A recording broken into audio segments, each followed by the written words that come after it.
நான் வந்து உடுமலைப்பேட்டில் shooting, friends shooting. அப்போ தெனாலி ஷூட்டிங் கொடைக்கானல் மேலே நடக்கும். நைட்டு இங்கேருந்து காரில் கிளம்பி மேலே போனோம். அங்கே போய்ட்டு ஒரு நாள் ஷூட்டிங் முடிச்சுட்டு அங்கேருந்து நைட்டு கிளம்பி இங்கே வர்றோம். அவ்வளோ பிஸி.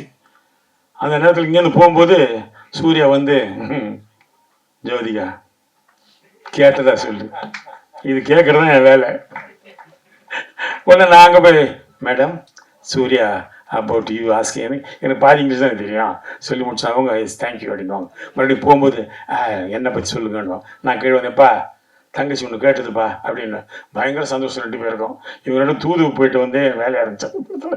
வேற அதை விட பெருசாக ஒன்றும் அதில் சாதிக்கிறதுக்கு இல்லை. அப்படி காதலி வளர்த்த ஒரு படம் அது. அந்த படம் மட்டும் இல்லை, அமர்கலத்தில் அப்படி தான். ஷாலினி அஜித்தை லவ் பண்ணிட்டு இருக்காங்க. எனக்கு தெரியாது. நான் உட்காந்து அட்வைஸ் பண்ணிட்டு இருக்கிறேன் அஜித்துக்கு. அஜித், சினிமாவில் இருக்கிற யாரையும் லவ் பண்ணி கல்யாணம் பண்ணாத, நான் ஃபேமிலிக்காக லவ் பண்ணி கல்யாணம் பண்ணேன், புரியுதா? ஏன்னா சினிமா அப்படி இப்படின்னு. அப்படியே அதை வந்து ஸ்டரன் சார் டைரக்டர் அவர் இதில் பார்க்குறாரு மானிட்டரில். என்ன அவன் சீரியஸாக பேசிகிட்டு இருக்கிறான், வாங்க அப்படி கூப்பிட்டாரு. என்ன பண்ணுறீங்க?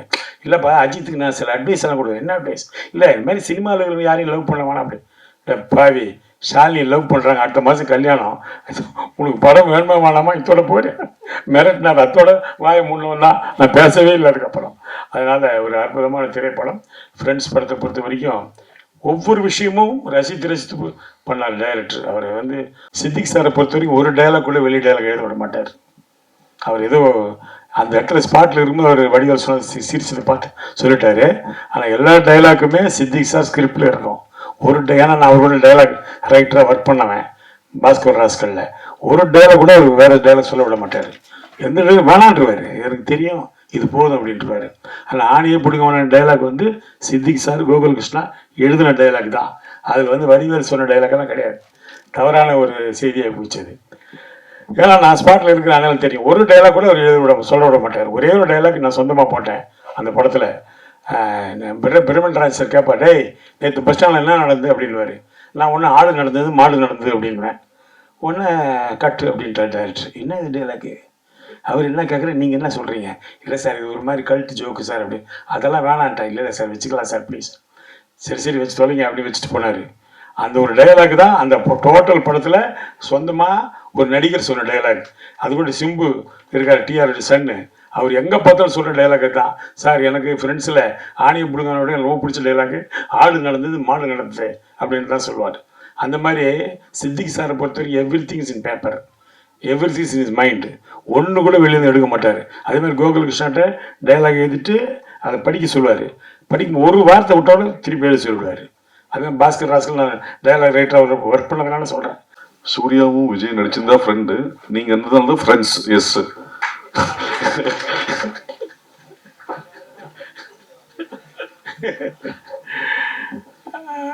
அனைத்து ஊடக நண்பர்களுக்கும் எல்லாருக்கும் என்னோட மனமார்ந்த நன்றியை மூலம் தெரிவிச்சுக்கிறேன்.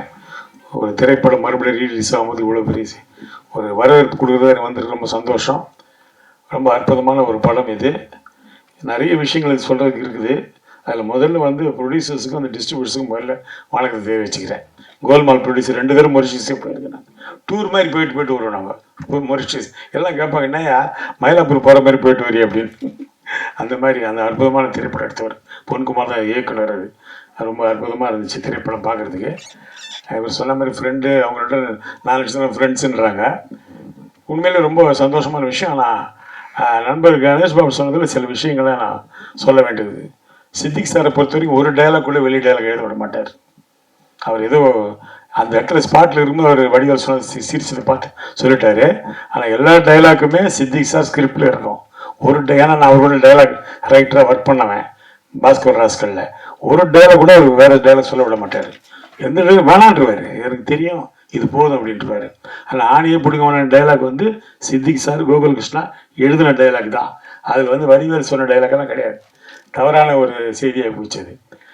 ஏன்னா நான் ஸ்பாட்டில் இருக்கிற அதனால தெரியும். ஒரு டைலாக் கூட அவர் சொல்ல விட மாட்டார். ஒரே ஒரு டைலாக் நான் சொந்தமாக போட்டேன் அந்த படத்தில். பிரமன்ராஜ் சார் கேட்பா, டேய் நேற்று பஸ் ஸ்டாண்டில் என்ன நடந்தது அப்படின்வாரு. நான் ஒன்று ஆடு நடந்தது மாடு நடந்தது அப்படின்வேன். ஒன்று கட்டு அப்படின்ட்டு டைரக்டர். என்ன இது டைலாக்கு? அவர் என்ன கேட்குறேன், நீங்கள் என்ன சொல்கிறீங்க? இல்லை சார் இது ஒரு மாதிரி கல்ட்டு ஜோக்கு சார் அப்படி. அதெல்லாம் வேணான்ட்டா. இல்லை சார் வச்சுக்கலாம் சார் ப்ளீஸ். சரி வச்சு தொலைங்க அப்படி வச்சுட்டு போனார். அந்த ஒரு டைலாக் தான் அந்த டோட்டல் படத்தில் சொந்தமாக ஒரு நடிகர் சொன்ன டைலாக். அது கூட சிம்பு இருக்கார், டிஆர் சன்னு, அவர் எங்கே பார்த்தாலும் சொல்கிற டைலாக் தான். சார் எனக்கு ஃப்ரெண்ட்ஸில் ஆணியை பிடுங்கினோட எனக்கு ரொம்ப பிடிச்ச டைலாக்கு ஆடு நடந்தது மாடு நடந்தது அப்படின்னு தான் சொல்லுவார். அந்த மாதிரி சித்திக் சாரை பொறுத்தவரைக்கும் every things in paper, every things in is mind. ஒன்று கூட வெளியே எடுக்க மாட்டார். அதே மாதிரி கோகுலகிருஷ்ணாட்ட டைலாக் எழுதிட்டு அதை படிக்க சொல்லுவார். படிக்கும் ஒரு வார்த்தை விட்டாலும் திருப்பி எழுதி சொல்லுவார். அதே பாஸ்கர் ராஸ்கல் நான் டைலாக் ரைட்டராக அவர் ஒர்க் பண்ணதுனால சொல்கிறேன். எல்லா டைலாக்ஸும் அவர் கண்டிப்பாக பண்ணுவார். அற்புதமான ஒரு திரைப்படம். ஃப்ரெண்ட்ஸ் நேரத்தில் சூர்யா நானும் ரொம்ப ரொம்ப ஜோவியில் பழகிட்டு இருப்போம். ரொம்ப சந்தோஷமான விஷயம் என்னென்னா, நான் வந்து உடுமலைப்பேட்டில் ஷூட்டிங், ஃப்ரெண்ட்ஸ் ஷூட்டிங்கு. அப்போ தெனாலி ஷூட்டிங் கொடைக்கானல் மேலே நடக்கும். நைட்டு இங்கேருந்து காரில் கிளம்பி மேலே போனோம். அங்கே போய்ட்டு ஒரு நாள் ஷூட்டிங் முடிச்சுட்டு அங்கேருந்து நைட்டு கிளம்பி இங்கே வர்றோம். அவ்வளோ பிஸி.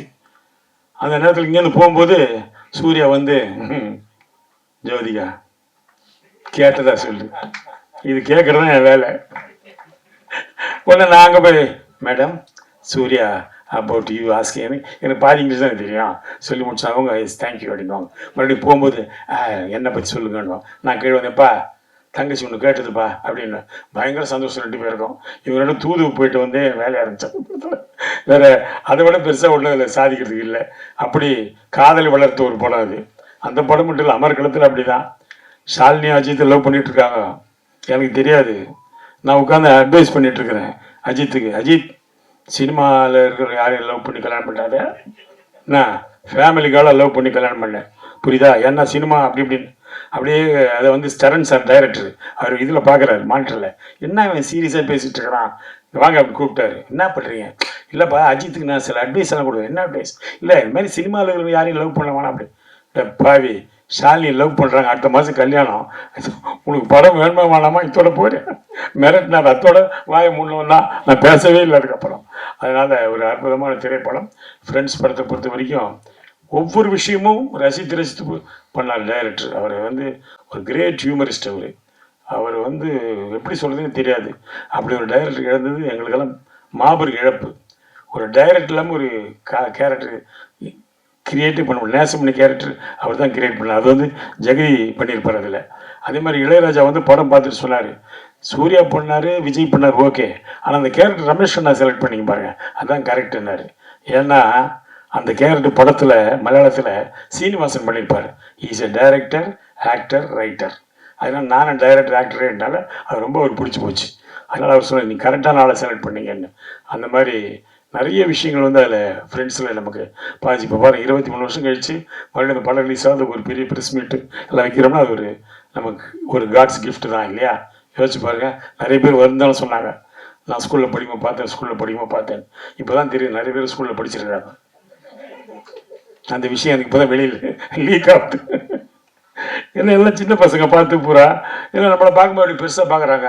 இவர் என்ன இப்படியே இருக்கிறாரு, இன்னும் ஒரு வயசாக மாட்டேங்குது, கிண்டல் பண்ணிட்டு போகிறாங்க பசங்க. இந்த மாதிரி சட்டையை போட்டால் வீட்டில் திட்டுறாங்க, சார் வயசாகிடுச்சுல இன்னும் இந்த மாதிரி சட்டையை போய் இல்லைம்மா ஒரு கிளாமருக்கு போடுறேன் அப்படின்னு.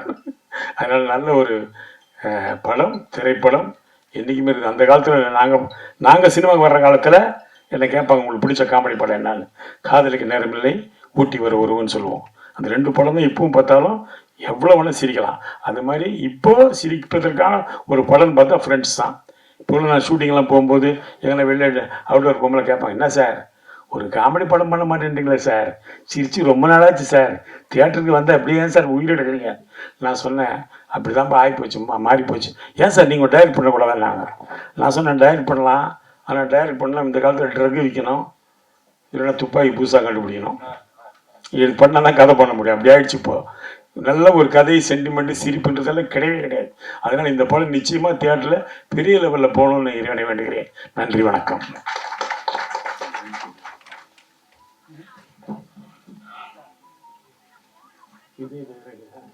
அது சொல்லணும்னா நிறைய விஷயம் இருக்குது. இந்த கடிகாரம் உடைக்கிற சீன் இருக்கு இல்லையா, அந்த சீனில் கடிகாரம் உடைச்ச உடனே விஜயோ சூர்யாவோ சிரிச்சிடுவாங்க, அவ்வளோதான். அது மறுபடியும் அசம்பிள் பண்ணுறதுக்கு கிட்டத்தட்ட ஒரு 1/2 hour ஆகும். மறுபடியும் எடுத்து மறுபடியும் ரெடி பண்ணி போட்டோன்னே ஐயோ பிடிக்கலன்னா டம்மல் உடஞ்சோன்னு சிரிச்சிடுவாங்க. இப்போ கூட படம் பார்த்தீங்கன்னா விஜயும் சூர்யாவும் அப்படி திரும்பி நின்று சிரிச்சிட்ருவாங்க பார்க்குறதுக்கு. அதனால் அந்த படம் அந்த ஷாட்டுக்கு அவ்வளோ நேரம். அதே மாதிரி வடிவேலுக்கு தலையில் சுற்றி போட்ட ஷாட் ஒரு காமெடி, அதோடைய சாஃப்ட் வுட்டு தான், தலையில் போட்டால் வலிக்கும், லைட்டாக போட்டாலும் வலிக்கும்ல. டைரக்டர் டைலாக் ஆகிட்டார் கோகுலகிருஷ்ணா, நடு மண்டல் நச்சுன்னு போட்டான்னு. அது நடு மண்டல் விழ மாட்டேங்குது, இங்கே விழுது இங்கே விழுது இங்கே விழுது. அவன் வடிவேல் கேட்குறான், டேய் என்னடா வேணுன்ட்டே போட்டே, நானா பண்ணுறேன், அது தானே அப்படி விழுதுப்பா, அது சாஃப்ட் வுட்டு, ஸ்டெய் வெயிட்டாலாம் டக்குன்னு போகும், இது சைடில் போகுது. அது மாதிரி நடந்தது. அதேமாதிரி விஜய் சார் வந்து ரொம்ப அற்புதமாக பழகுவார். அந்த ஷூட்டிங் வர வரைக்கும் எங்களுக்கு தெரியாது. நம்மளாம் போய் முதல்ல டைலாக்லாம் கேட்டுக்கிட்டு அப்படி பண்ணிட்டு இப்படி பண்ணிட்டு என்னமோ அதை ப்ரிப்பேர்லாம் பண்ணிட்டு இருப்போம்ல. அவர் அதெல்லாம் பண்ண அப்படி சைலண்ட்டாக இருப்பார். வந்து ஸ்பாட்டில் நடிச்சாருன்னா அற்புதமாக நடிச்சுட்டு போயிடுவார். அது எப்படி தான் அவருக்கு வர அவர் அந்த பான் கிஃப்ட்னு நினைக்கிறேன் அவருக்கு. அதே மாதிரி ஆமாம், பான் கிஃப்ட் அவருக்கு. அதே மாதிரி டப்பிங் கூட சரி, நான் போனால் ஒரு டப்பிங் ஒரு லூப் வந்து ஒரு 4 தடவை பேசுவேன். ஆனால் அவர் அப்படி இல்லை, ஒரே இதில் பார்ப்பாரு, கரெக்டாக பேசுவார் டப்பிங்க. அவர் எக்ஸ்ட்ராடினரி ஆர்டிஸ்ட் டப்பிங். அவர் எனக்கு தெரிஞ்ச நடிகர்கள் சிவாஜி கணேசன் மட்டும் தான் அப்படி பேசியிருக்காரு. அவர் மட்டும்தான் ஒரு தடவை போட்டுட்டு அப்படி பார்த்தாருன்னு வச்சுங்களேன், போடுற ரீலைன்வார் போட்டால் படைப்பாடலாம் போட்டார்னா ஒரே டைம் தான் கரெக்டாக பேசுவார். அது மாதிரி விஜய் அவ்வளோ அற்புதமான ஒரு நடிகர், அற்புதமான கேரக்டர். அதே மாதிரி ஒரு பந்தாலாம் கிடையாது, எங்களோட ஜாலியாக உட்காந்து பேசுவார், சந்தோஷமாக இருப்பார். எந்த இடத்துலையும் நான் ஒரு ஹீரோ, நீ காமெடி அப்படிலாம் பழக மாட்டார். ரொம்ப அற்புதமான ஒரு பழக்கம். அது தேவயானி மேடத்தை போய் சொன்னோம்னா, ரொம்ப முதல்ல ஜோதிகா தான் போட்டாங்க அந்த கேரக்டரில், அப்புறம் சிம்ரனை போட்டாங்க, எல்லாம் போயிடுச்சு. அப்புறம் தேவயானி தான் நடித்தாங்க. ஏன்னா அவங்களுக்கு ஒரு லக் இருக்குது, அவங்க எந்த படம் நடித்தாலும் சூப்பர் ஹிட். காதல் கோட்டையில் ஆரம்பித்து ஃப்ரெண்ட்ஸ் வரைக்கும் எல்லா படமும் நடித்த படம்லாம் ஹிட்டு. அதனால் ரொம்ப அவங்களும் இந்த படத்தில் பெரிய பங்காயிட்டிருக்கு. அந்த கோபப்படுற சீன்லாம் இந்த பாட்டு பார்த்துருப்பீங்கள்ல, அந்த டென்ஷன், அந்த சாங்கை, அதெல்லாம் ரொம்ப அற்புதமாக பண்ணியிருப்பாங்க. அவங்களுக்கு என்னுடைய வாழ்த்துக்களை தெரிவிக்கிறேன். நன்றி.